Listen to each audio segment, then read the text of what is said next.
today, let's just make it easy and let's just try and entice and tell these people it is possible that you can venture into business and make the best of your life. We are talking about youths, and we know very well that youths are the future of tomorrow. Youths, we look at youths and we see tomorrow. We see what, of course, our countries will be of tomorrow. So in the event that we shape them well, then we are certain that we're getting the best. If we do not shape them well, we do not have the future, or we do not have a future at all.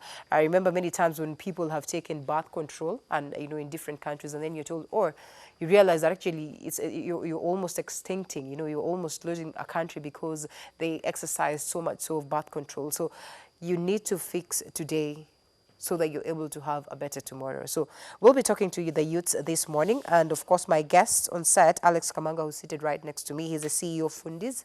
Thank you so much for your time. My apologies for breaking the rules. I should have started by ladies first. And of course, on my father's right is not none other than Elseba Kokeo. Thank you so much for finding time to be with us. I call her.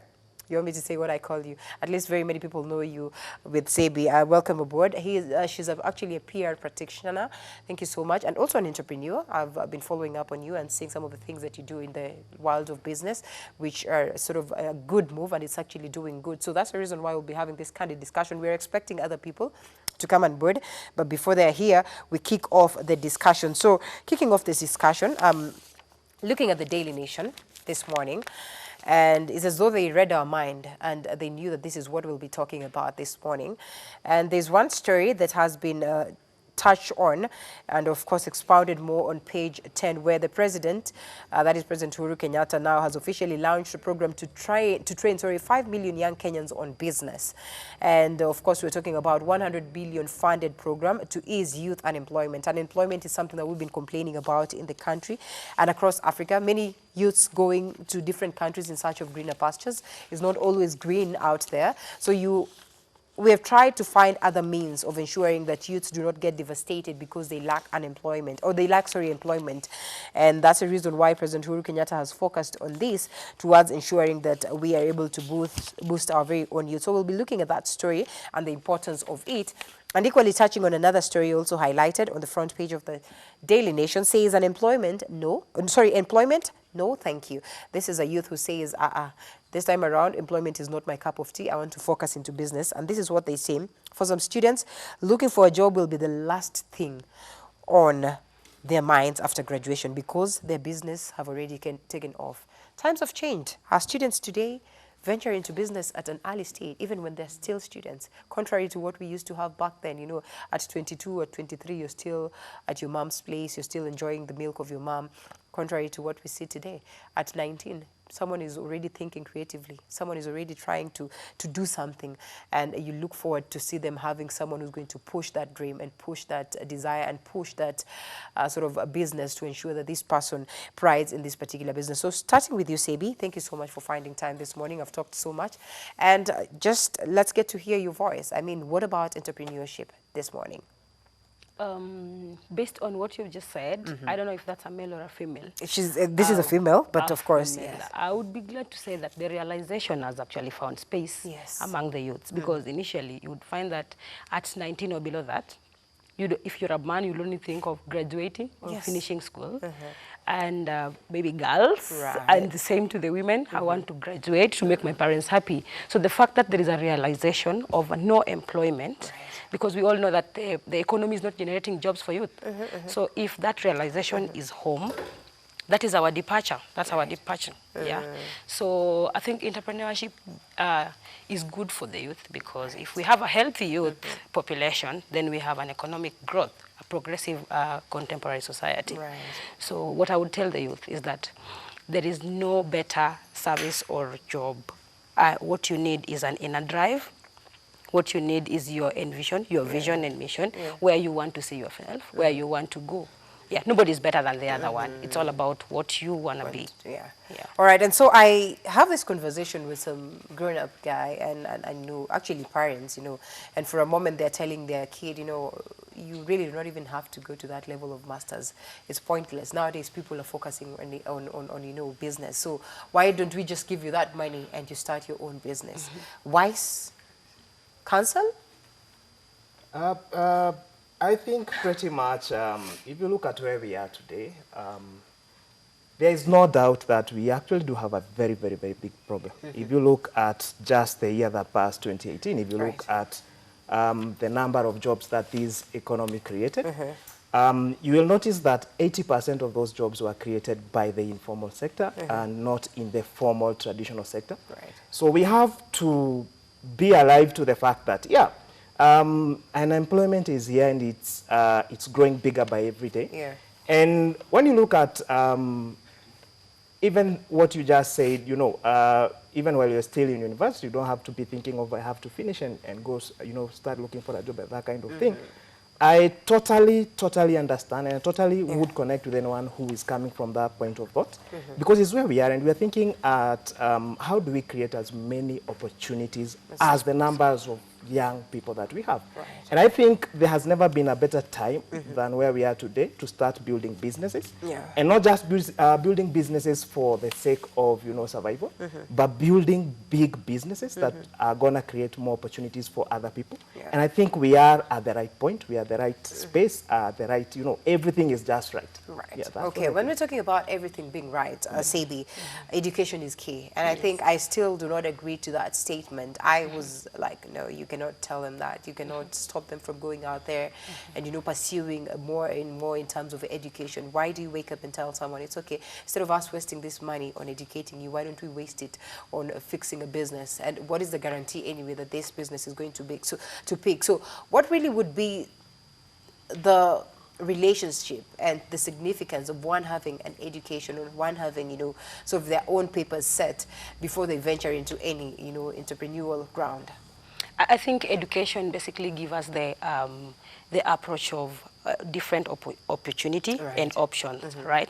Therefore, it depends at what level is the guy willing to drop and go for the business? Because I don't think you'd also want to venture into a business with nothing.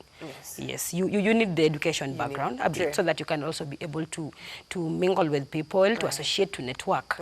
Yeah, nobody wants to trust you like that. But again, look at it this way, the Indian cultures. They really bring up their children in a way that from the tender age, they start, you know, developing. As much as they're going to school, but they start pumping into their head that you can get this business. That's why you realize that the Indians, even if the father dies or something, there's a problem, they can still keep it up.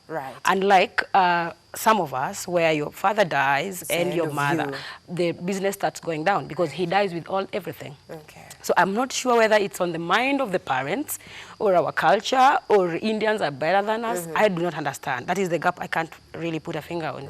Because I am thinking if I am rich or if I am the governor, then I shouldn't I shouldn't pump money to my child. I should tell them how to make money. So just in case I am not there tomorrow, they can they can take the, you know, the generation up. Okay, and push it to the next level. So maybe we have missed it from that point of course, our country, the societal aspect, and you know, we're people who are fond of going with the trend. So if it's the trend is to train your kids in this direction, and you know, we pick up from some of the Kikuyu culture where you told some of these people sort of train their own kids. They will tell you, this is my business, you start yours, and they will push you to that. Contrary to maybe parents from other communities or parents from other tribes that we see today.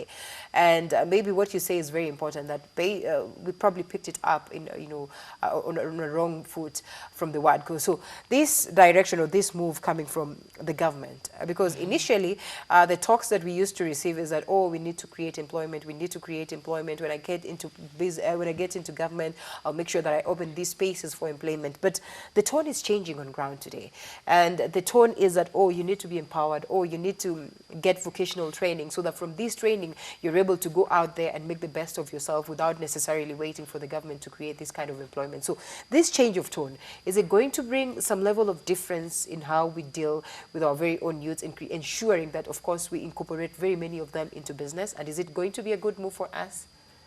Definitely, I think totally for the current tone. Because actually, if you look at what is happening, we are simply picking promising practices that are working elsewhere. And if you look at where, you know, a pure focus on education has gotten us to, it's time we do a blend. And if you look at what's happening right now, so you realize Yeah, we are not going to demonize education.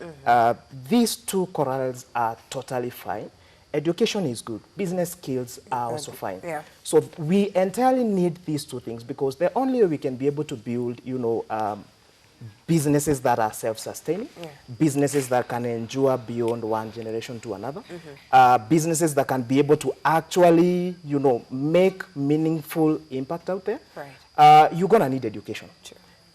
Education for me is the point of entry. It's the point of entry because if you look at someone who is learning, who is continuously learning, and I have an example that I totally love using all the time. When we're engaging with young people who are thinking about businesses or young people amongst ourselves who we are already running businesses. I have this example that I always give, and I always ask, who do you think in a business is always day and night learning more about that business? And most of the times, it's either the founders or the CEOs. So where we are at this point is that totally we need both parallels.